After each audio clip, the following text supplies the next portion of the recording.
E aí, o paciente chega no seu consultório com uma queixa de esofagite. Você vai dar de cara o inibidor de bomba de próton para ele ou vai refinar esse diagnóstico de causa do seu paciente? Fique com a gente. Veja bem, doença do refluxo gastroesofágico, que eu não quero falar em doença, como eu já falei nos vídeos subsequentes, porque doença já parte do princípio que você houve um erro, ou por parte do paciente ou por parte sua, que deixou a condição evoluir sem um tratamento ou um manejo adequado.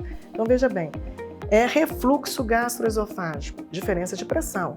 Ou o tônus do esfíncter esofagiano inferior está mais flácido do que deve, ou aumento de pressão intragástrica. Se você já sabe que os principais agentes causais são esses dois pontos, a secreção ácida gástrica ainda não foi cogitada. E, na verdade, o nosso tratamento medicamentoso está em cima. É o que aparece com letras capitais, inibidor de bomba de próton. Bem, será que isso é o certo ou vai ocasionar uma iatrogenia? Vale a pena pensar, acompanhe o raciocínio.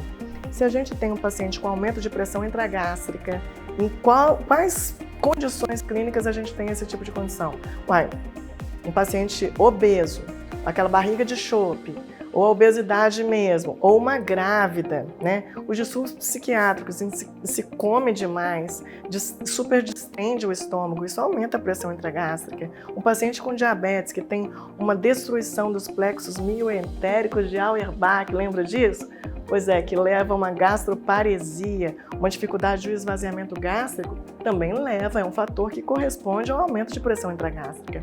Então isso tudo tem que passar pela sua cabecinha antes de sair realmente prescrevendo inibidor de bomba de próton, porque às vezes não é um mecanismo causal, tá? Às vezes é um déficit neurológico, uma destruição dos plexos neurológicos mioentéricos de Auerbach, que a gente tem um problema ali instalado, ou aumento de pressão externa intragástrica que está favorecendo um refluxo mecânico.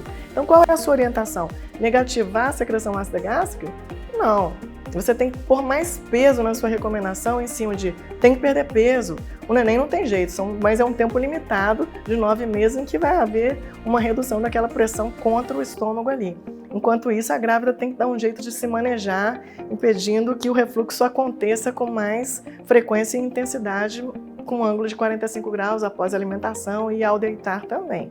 Mas quem é obeso tem que perder peso, gente, não adianta. Você vai inibir uma secreção ácida gástrica que tem razão de estar ali, porque o paciente está com uma barriga enorme e mantém refluxo. Outra coisa, mudança de estilo de vida. Toma café demais, bebe demais, come demais, distende o estômago demais, bebe com a alimentação, ou seja, super distende, aumenta a pressão intragástrica, reflui. Então a questão é mecânica e a gente tem que dar um peso maior às nossas recomendações e sermos mais educadores do que prescritores no caso do refluxo. Então olha só, estendendo o raciocínio. Outra coisa, eu já falei nos vídeos anteriores a respeito da dificuldade da motricidade esofágica, que ela pode estar sendo acometida, causando sintoma de esofagite e a gente não teve nada de refluxo ainda. No caso da pressão intragástrica, sim, mas no caso do esvaziamento esofágico, não. É uma questão intrínseca do esôfago. Tá? É ele que está com problema no plexo neurológico, neuromuscular.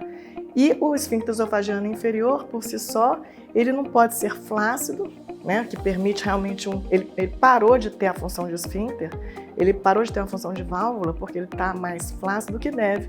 Ou quando ele é hipertônico, ele dificulta a passagem do alimento realmente. Então você tem que entender qual é o mecanismo envolvido para prescrever adequadamente ou orientar adequadamente. Então, endoscopia. Endoscopia é o padrão ouro no diagnóstico? Sim ou não? Não, gente, ela é diagnóstico de lesão, mas de mecanismo causal ela não é. Então, qual é o padrão ouro no diagnóstico da esofagite ou refluxo gastroesofágico ou, infelizmente, doença do refluxo gastroesofágico? pH-metria de 24 horas. Então, você tem que submeter o paciente a uma pH-metria para medição do número de refluxos patológicos, ou seja, com um pH menor que 4, com uma duração maior de 10 segundos, que realmente vão infringir uma lesão na mucosa do esôfago. Isso você tem que saber. Outra coisa é uma manometria esofágica, ou seja, a medição das pressões e motricidade em todo o esôfago, como a pressão no esfíncter esofagiano inferior.